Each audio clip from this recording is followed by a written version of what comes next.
Straightforward daf. Famous daf. Bez Hashem, today's daf is daf Samach Gimel in Masechta Kesuobos. We will begin. On daf Samach Beis Umid Beis. 1, 2, 3, 4, 5, 6, 7, 8. 8 lines from the bottom. 8 lines from the bottom. Hold on. Hi, Mayor. We are just beginning. Okay. The 8 lines from the bottom of Samach Beis Umid Beis. So Gemara says like this. We were discussing yesterday that in the time of the Amoraim, some of them used to learn, they would leave their wives for 12 years. 12 years to go to the Beis Medrash. And then they never came home, and then they came home after 12 years. So we learned yesterday, Rab Chananya ben Chachinai suddenly showed up to his home, and his wife, when she saw him, her heart skipped a beat, so to speak, and she passed away. And so he said to Hashem, she waited for me all these 12 years so I could become something and learn, and that's her reward. And the Gemara says, Boya Racheme, Allah, he davened for her, the Chaya, and she had Chiyas HaMeisim. So that's what we learned over here yesterday. So we're going to learn more stories about great Amoraim and Tanoim that learned for many, many years. And first we start off with Rab Chama Bar Bisa. Rab Chama Bar Bisa, Azel, after his marriage, Yosef Treis Rei Shnei Bebei Medrasha. He learned for 12 years. Treis Rei is 12, Treis Rei Shnei is 12 years, Bebeis Medrash. Okay, try that. Ki also, when he arrived home, Omar, he said, Loi I'ave ki da'ove ben Chachinai. I'm not going to do what Rab Chananya ben Chachinai did, which we just learned. He suddenly showed up to his house.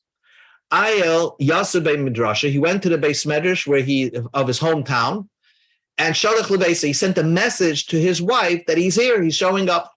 So she shouldn't be shocked when he walks through the door.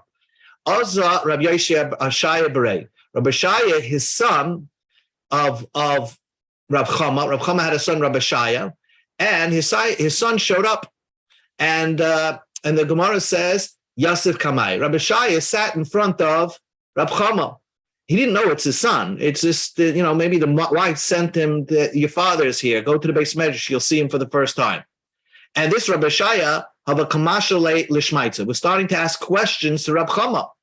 So Rab Chama saw that this kid is the Chomischarde Shmaite, that he's very sharp. He knows how to learn. He's a good kid.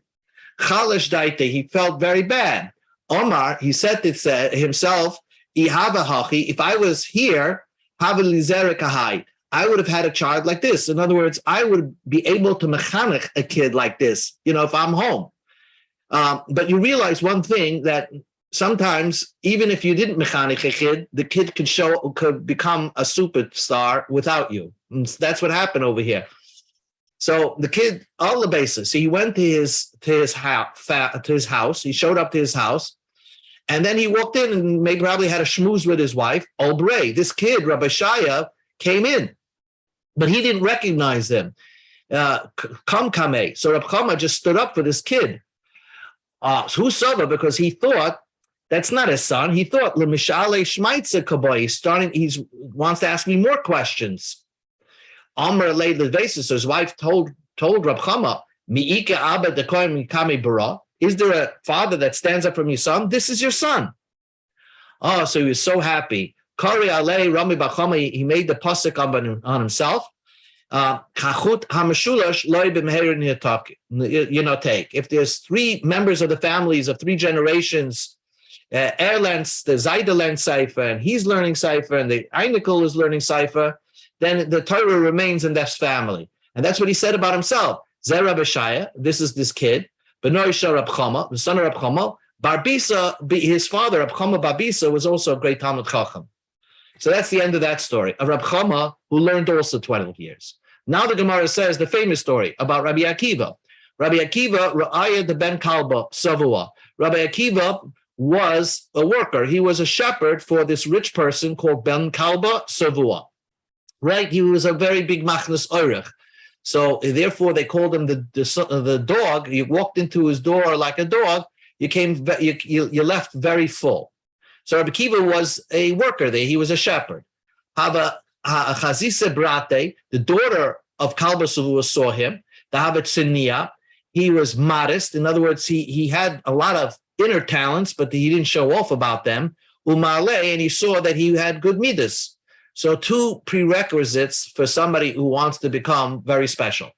He's modest and you have good midas. Amrulay, so she said to him, if I decide to marry you, will you commit yourself to go to learning? Amala, in, yes. She went in privately, she eloped basically, and they got married. Ushtarte, and she sent her husband off. So she sent her husband off, go learn. Shama Avua, when her father heard what she did, he had probably other shidduchim for her. Apka, he threw her out of the house. Apka Mebese, he threw her out of the house. Adra Hana Minechse. Not only that, he didn't even send her a check. He made a neder that from all his possessions, she cannot benefit from. He cut her off the will. I'm just pointing out that Tosfos already points out, how could you say Rabbi Akiva who had good midas? Gemara says that Rabbi Akiva says, before I started learning, if I see a Talmud Chacham, I want to bite him in the neck, like a chamor. And so Tosfos points out and says, yes, that doesn't mean he had bad midas. It's just that he thought the Talmidei Chachamim of his generation looked askance at or were looking down upon the Amaratzim. And he felt that they felt that the Amaratzim are like on a second class. So that's why he disliked Talmidei Chachamim, not because he had bad midas. So it's a misunderstanding of what the Talmud Chacham was, but that's the way Rabbi Akiva felt before he started learning. Azal Yosef Trei Sarei Shnin Bebei Rab. So Rabbi Akiva started learning 12 years in the Beis Medrash. Ki Aser, when he came home, he brought with him 12,000 students, came to him to visit his home.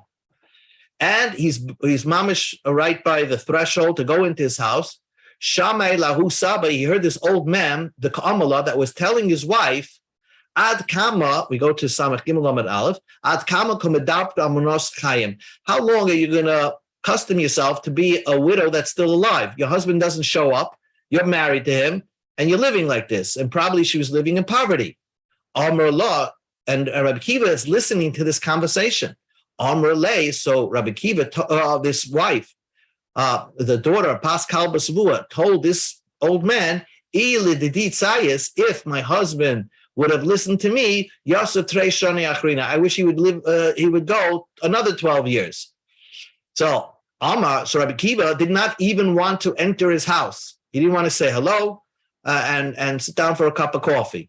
He made an about face and he said, I'm doing this with permission. And my wife is okay with it. He learned another 12 years in the yeshiva. And as it's pointed out, that the fact that he didn't go into his house to just say hello shows that since he was in the zone of learning, so if he would have interrupted it, he would have come out like a different Rabbi Akiva. Now he can say he had 24 years straight. 12 plus 12 is not 24. 12 plus 12 is like an interruption in his learning. And therefore, the Gemara stresses that he turned around and went back for another 12 years. Ki Asa, when he came back home, when he came finally after 24 years, this time, he brought with him Esrim v'Abba Alfei Talmidim. He had with him 24,000 Talmidim who accompanied him home. Shama Devese, his wife heard that he's coming. She was coming to greet Rabbi Akiva. Amr le Shevavasa, her neighbor said to this lady, to the wife of Rabbi Akiva,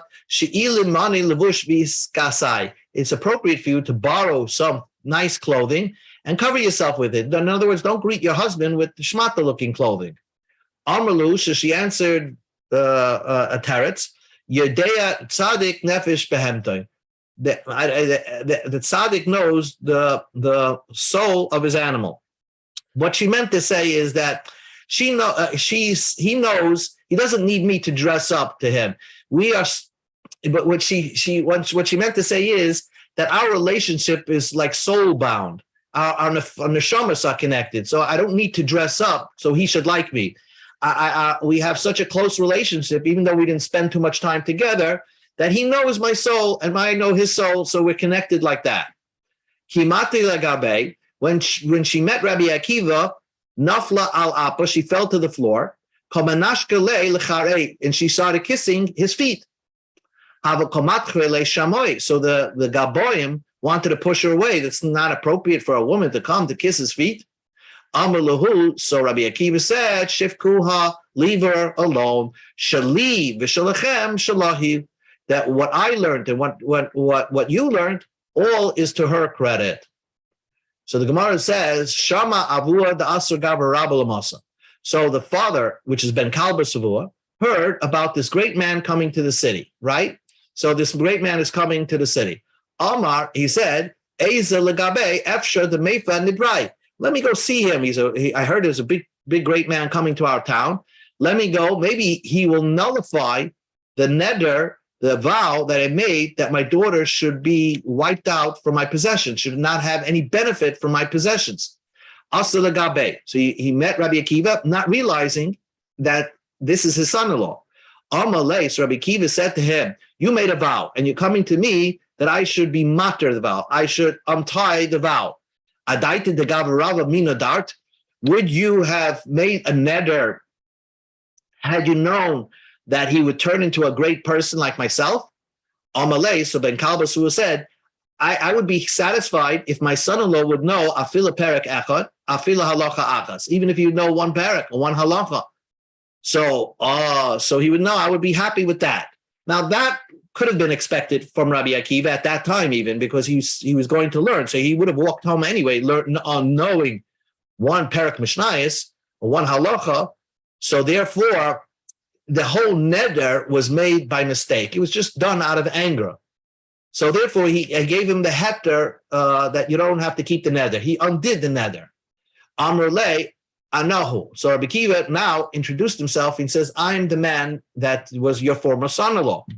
Nafal al pei. So Ben Kalbos Vavua fell on his floor. Un shakeh, and gave a kiss al kare on his feet. And half his wealth he gave to Rabbi Akiva. So Rabbi Akiva became a wealthy man. The Gemara says like this, that it's just not the wife of Rabbi Akiva who had this self-sacrifice. Barate the Rabbi Akiva of the Leila ben Azai Hachi. The daughter of Rabbi Akiva did the same to Ben Azai. The daughter of Rabbi Akiva married Ben Azai. Presumably, she allowed her husband to go away to learn for 24 years. His name is Ben Azai. Behind Damri Inshe, and that's what people say. Rechela bas rechela Azai. A sheep follows the mother. The daughter sheep follows the mother sheep. Like the ways of the mother, so is the ways of the daughter. I'm troubled by that because I don't think the daughter followed exactly like the mother. The mother was wiped away from the possessions of her father. When Rabbi Akiva's daughter did the same, did Rabbi Akiva, write his daughter off angrily that throw her out of the house? But nevertheless, that's not the sacrifice. The sacrifice is allowing your husband going away 24 years to learn. So that in that way, the daughter followed the ways of the mother. The Gemara says another story. Rav Yosef Brei the Rava. The Gemara just telling you the sacrifices of the Amoraim. Rav Yosef Brei the Rava Shadari Avuri Lebei Rav. Rav Yosef, the son of Rava, his father sent him to learn Lekamed Rav Yosef. So Rav Yosef, the son of Rava, was sent by his father to learn in the yeshiva in front of Rav Yosef. Paskule Sheichne. It was 6 years. That means he got married with Rav Yosef, and he's supposed to go learn in yeshiva for 6 years. But the problem was, he have a tlashne. When it reached the third year, he became homesick. Mata Mala Yom Kippur. It was Erev Yom Kippur.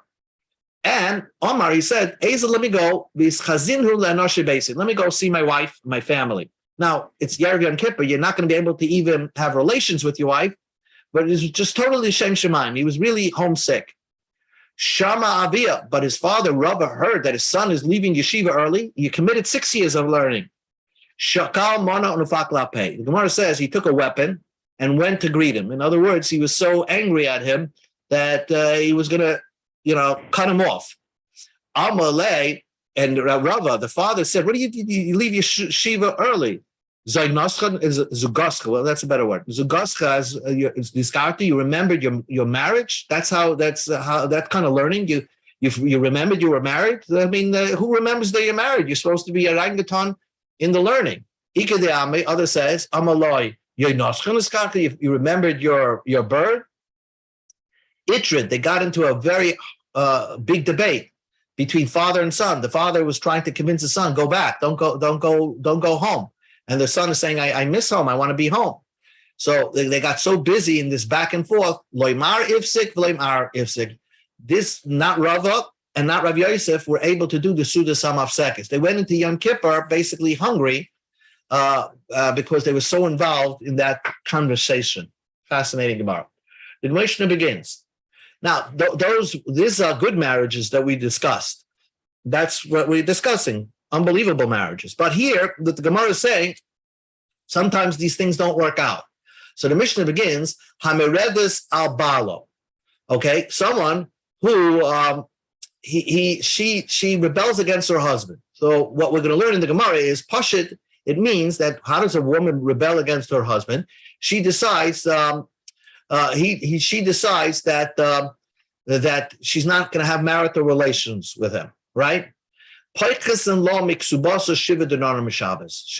says she's not going to have relations with him. So every week she keeps up this. We deduct from her kesuba 7 dinar for a week, 1 dinar a day. So we deduct from her kesuba. If she would eventually get divorced, she would lose less. Not only her kesuba, but it could lead also to her dowry. That we just keep deducting as long as she keeps this rebellion against the husband around. Now, this is a rebellion that she really doesn't want to divorce him. She doesn't want to leave the marriage. She just wants to punish the husband. That's the point. She likes marriage, but she doesn't want to have relations with the guy. Rabbi Yehuda says, Shriva trepaki ikem. This comes from the word trophy, but 7 trepiks, which is a half a dinar. It's not exactly a dinner a day, it's a half a dinner a day. Ad masehu paiches, how much can you deduct from the woman? Ad kenegek ksubasa, the Mishnah says, the amount of her ksuba, with including the taisvus ksuba and including the dowry. Rabbi Yossi says, even if she went bankrupt, la'olam hu paiches v'haylik, you keep deducting, ad she'im tipa la yursha memokam achar, sometimes she'll get an inheritance many years later. Gaiva many you'll collect from that. In other words, according to the Tanna Kama, it seems that if you reach the bottom end, then you got to give her a divorce. But according to Rabbi Yossi, after deducting, you don't have to give her a divorce. You can still deduct. She has no assets for where to deduct from. The answer is because we assume that maybe she'll get an uncle who died and she's going to get an inheritance. So therefore, you keep her around. Now, that is the Mishnah talking about where the woman rebelled against her husband. But the same thing could happen. Hamoirid alishtoi. A man rebelled against his wife. What way did he rebel against his wife? So we're going to learn that it means, let's say he decided he's not having relations with his wife. Now, besides the big avera that he gets, you can't say because he's obligated by a mitzvah aseh to have marital relations with your wife. But if he decides to do that and says, I'm not going to do that mitzvah, so then moisifin al ksubasa shloisha dinarim b'Shabbos. You add to the ksuba 3 dinners for every Shabbos, for every week, 1 per half a dinner per day for the 6 days a week, and for Shabbos you don't add to her ksuba because that would look like she's making business in Shabbos because you're adding to her ksuba. So we're penalizing him every week. He's going to have a higher ksuba should he decide to divorce her. Rabbi Yehuda half a dinner per every day. So half a dinner for 6 days is 3 trepikin. A trepik is a half a dinner. So Gemara again discusses what we discussed outside. Meredis mimai. What did she rebel? So Rav Huna says mitashmish hamita, that she rebelled by deciding not to have relations with her husband. Rabbi Yossi bar Chanina mimalacha. It's from the work. We learned that a wife has to do cooking, cleaning, do the laundry, right? So and nurse his kid. So she decided she's rebelling and she's on strike, not doing any work. So that's Rabbi Yossi bar Chanina's opinion of what is called meredis. Rav Huna says it's tashmish hamita from relations. So the Gemara says, now we learned in the Mishnah, the man rebelled against his wife? Well, it's presumably he rebelled the same way she rebelled against him. If you said that the way the woman rebels against his wife is because she decides not to have relations with him, then the Mishnah makes sense. That means that she rebelled by not doing the work that a woman's supposed to do for her wife. Then how did he rebel against her?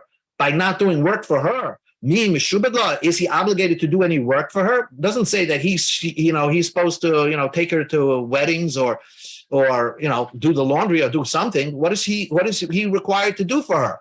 And yes, a man is obligated to work for his wife. He says, I'm not going to work and I'm not going to support. A guy says, I'm not meeting up the demands of the ksuba. And we're going to learn that the Rishonim say that a person has an obligation, even if he can't find a job, he has to take the lowest menial job in order to provide for his wife. So he rebelled. He says, you know what, I'm a lo yitzlach, we're going to live on programs. So that is a rebellion against the wife. Say to Gemara, Rav said, the guy says, I'm not going to provide food and I'm not going to provide you with shelter. You're eating suba. If he decides not to get a job, we force him to give the ksuba. So we give him time. So the Gemara says, that means don't we make him don't we give him time? So again, our Mishnah, during the time that we wait for him to catch himself, so we add to the ksuba. So again, you got to see just the Taisus down here. So you have to remember this. A person should hire himself to be a kindergarten teacher or do any other. That's your requirement. You can't say my ship didn't come in. The Gemara asks the question. Even a rusa, or just an engaged girl, or a married girl, they can all rebel against their husbands. Even a nida can rebel against her husband. Even if she's sick, she can rebel against her husband. Now, a nida can rebel against her husband, although she can't have relations with her husband, but she can say, even I'm not going to the mikvah, or something like that. Or an arusa says, I'm rebelling against my husband because I'm not going to come to the marriage, so we'll never have relations. Or if you're sick, even if you're sick, a woman can still have relations with her husband. So the Gemara is going to say, this brisa, which describes rebellion in these terms, this brisa makes sense according to the opinion that says that the rebellion is tashmish. That's why you could be sick and still rebel against your husband. We go to Amid Beis, Samat Gimel Amid Beis. Because you can do tashmish, you can have relations with your wife when you're sick. If that means that you rebel against your husband by not performing cleaning and cooking, so how could this sick lady rebel against her husband? If someone's sick, is she capable of doing any work? So what does it mean that she rebelled against her husband? What are the cases? Ella says the Gemara, mitashmish kuliyama loy pligi dava meredis. The Mishnah really is talking about that the rebellion is you have tashmish, that you're not that she's not going to do tashmish. Keep pligi malacha, with malacha being also a type of rebellion. Everybody holds that the rebellion is not one is definitely under the umbrella of rebellion against her husband is if a woman doesn't want to have relations with her husband. That's called meredis. But what are we discussing over here? Mimalacha. Is if a woman decides she's not doing the work for her husband, she's not going to do the clothing and do the cooking and cleaning, what's the din with that? That if she quits not doing any housework, that's not called a rebellion. So what are you going to do? What could the husband do? The husband could stop giving her food or something like that. That's possible. But we wouldn't deduct from her ksuba because of that. Umar Sava, but the other opinion holds, if a woman gives up the housework, then she's called a rebellious woman, and we would deduct from her ksuba. So that's the difference. But either way, there is ways to force the issue with the woman who gives up housework. Either the worst case is you deduct from her ksuba, but the other cases maybe he doesn't have to supply food or other things for her. So the Gemara says like this: Gufo, we learned in a previous brisa, Hamaredis al Baala, Poicheselo Miksuba Shiva Dinarim b'Shabbos. 7 dinners on Shabbos every week. She decides not to have bia. Every day is a dinar a week. Every day is a dinar to her. We deduct from her ksuba. 7 trepics every day, a half a dinar we deduct from her ksuba. That is the opinion of what we saw in our Mishnah, and this is part of the brisa we saw previously, as you'll see soon. But this is an important point.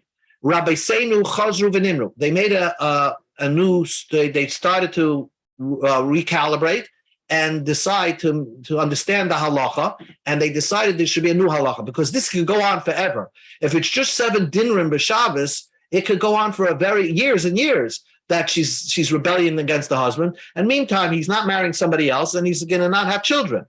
So they wanted this marriage to end early. They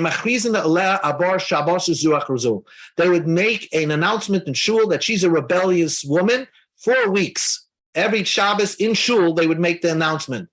But before they do so, the Beis Din would send her a messenger. Have a yadas. Listen, lady, even if your ksuba is 100 mana, if this doesn't end in 4 weeks, you lose everything. Even if your ksuba was such a high amount, you're going to lose everything. All these women are in the parsha of being able to not be a meredis against their husband. So now the Gemara just does some cleanup. How could a Nida say to her husband, I'm not going to be a meredis? She says, I'm not going to have relations with you. Nida bas tashmishi. Is she somebody that could do relations right at this moment?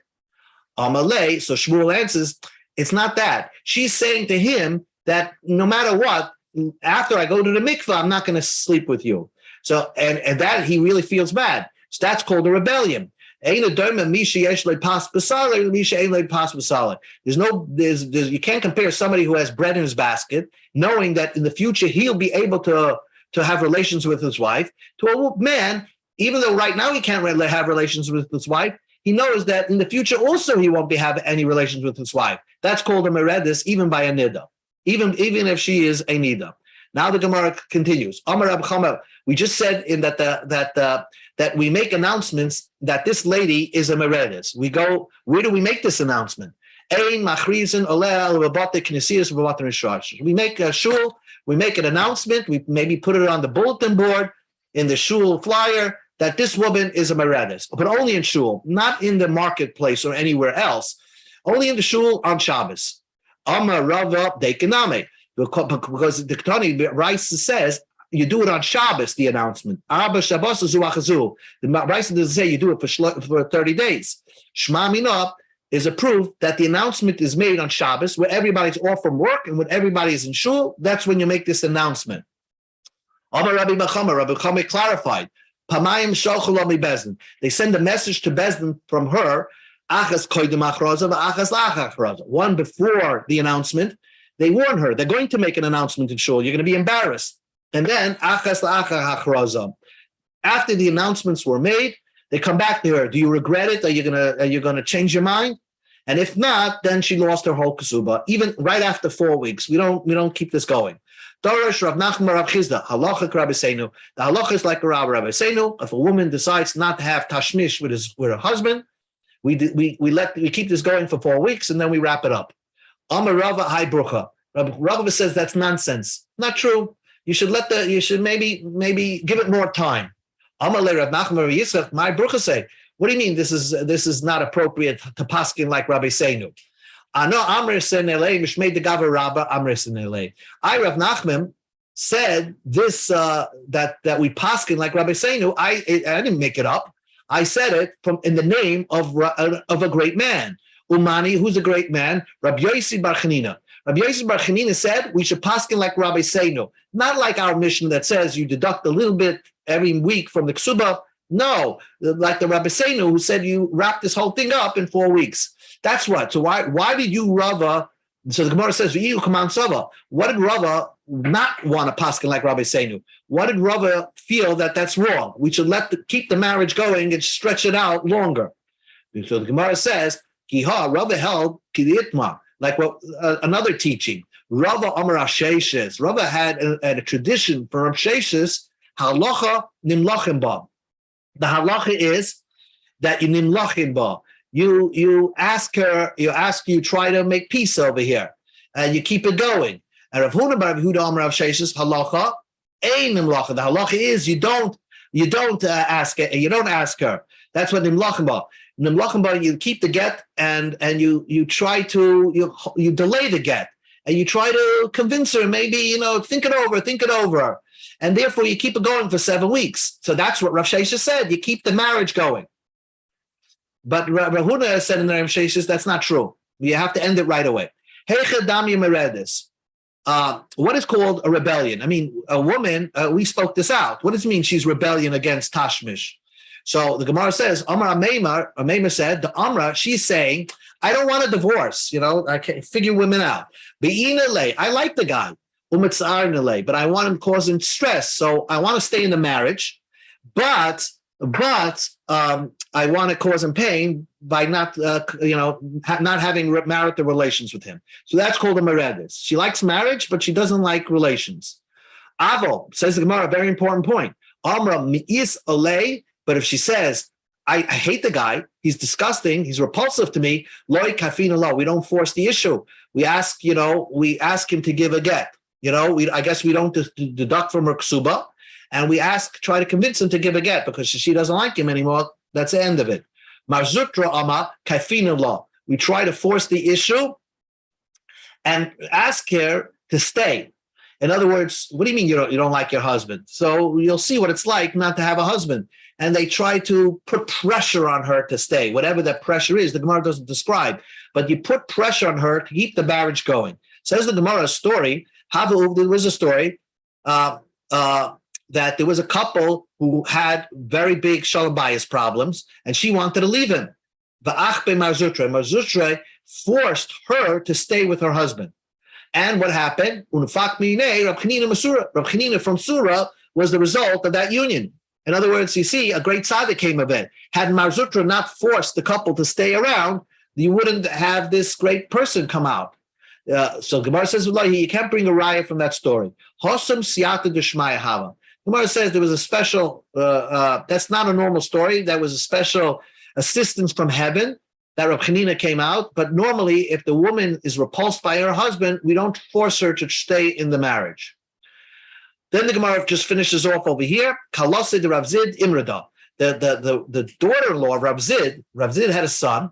He married a girl, and she wanted out of the marriage. Not out of the marriage, she was meredis. In other words, she didn't want to have relations with Rav Zid's son.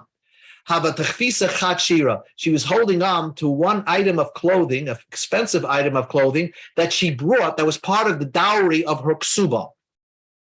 Yosef Ameimar Umazuta Ravashi. Rameimar was Ravashi.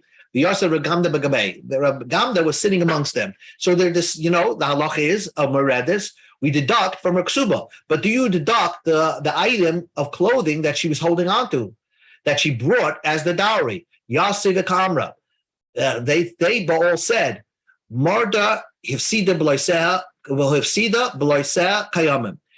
That if she rebelled, even the old clothing that she brought in from the dowry, she lost that. She can't even walk out with that. Amalahu Rav Gamda. So Rav Gamda said, Mishum Rav Zvid Gaba Rabba Machnifi Sule. Because Rav Zvid is such a great person, you are flattering him by making the psak halacha to the advantage of Rav Zvid's son, that his wife that's meredis can't even walk out with that item of clothing that she's holding on to. That's not true, says Rav Gamda. Rav Kahana,